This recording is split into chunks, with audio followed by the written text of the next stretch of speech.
Ove Winther, som er 76 år og enkemand, bor cirka 1,5 kilometer den vej der, i luftlinje vel at mærke.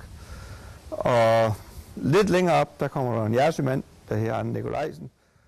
Ja, Sten ved godt, hvor naboerne bor. Når han kan se sit snit til det, er det nemlig der, han tager hen. Så jeg kan komme de fleste steder, men jeg har min favoritsted. Hvis ikke vi har travlt, så kan jeg nå 4 steder på en god eftermiddag.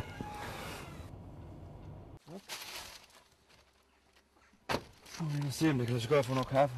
Men der holdt jo en stor Mercedes indkørsel. Det er da dårligt.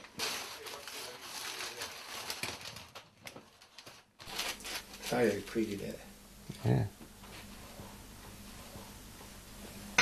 Har du set Werner Lund, han havde et stykke i Folkebladet i aftes? Nej, hvad var det om? Det er absolut noget det bedste, det er skrevet i vores Folkebladet. Det er jo et læserbrev.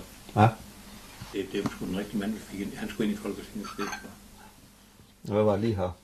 Ja, det er jo det her med lønforhøjelse. Ove og Sten snakker om alt fra politik til køer.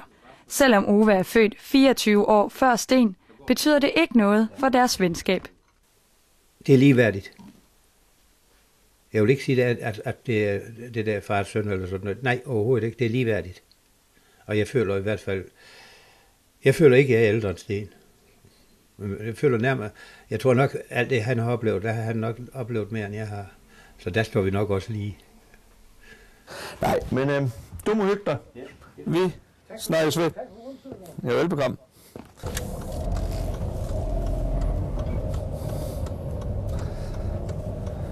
Sten besøger mange andre end Ove. Han har omkring 10 kaffevenner i omegnen. De fleste af dem er ungkarle, der har rundet de 70. Jamen det giver noget, det er helt sikkert. Og jeg føler også, når jeg tager derfra, jamen så har vi vendt og vendt mange emner. Og Det tager lang tid at vende verdenssituationen med kaffekammeraterne. Og det falder ikke altid i god jord hos hans kone Hanne.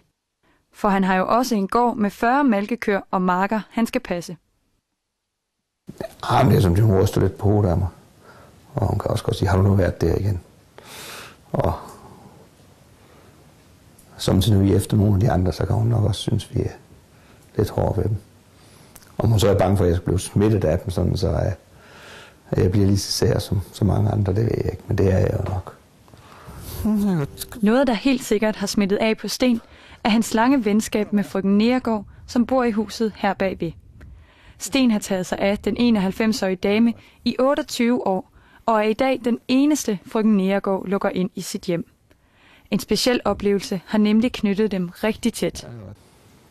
På et tidspunkt fandt jeg hende på et gulv, hvor hun havde ligget i forskellige dage med et brækket overarm og kunne ikke rejse sig. Og det var noget med en tvangsindlæggelse, og det gør jeg aldrig mere. Det er det værste, jeg har været med til i mit liv. Et menneske, der bliver tvangsindlagt mod sin vilje. Nej, det er helt... Det er frygteligt. Hvordan havde du det inde i, da det skete? Ja, det er rigtig skidt. Fordi jeg gik imod hendes vilje, det vidste jeg. Men altså, hvis ikke der skete noget, så ville hun jo dø. Før boede frøken Neergaard på Åkær Gods. I dag bor hun i fodermesterhuset ved Stensgård. Han ser til hende 5 gange om dagen. Stens store omsorg gav ham i august dronningens belønningsmedalje med krone. Jamen, jeg håber, jeg er den samme. Og jamen, altså selvfølgelig er jeg stolt af den. Men jeg håber stadigvæk, at jeg er den samme og vil snakke med de samme mennesker og ikke lade mig præge af at få den. Jeg har jo ikke gjort noget anderledes. Jeg har ikke gjort noget for at få den medalje.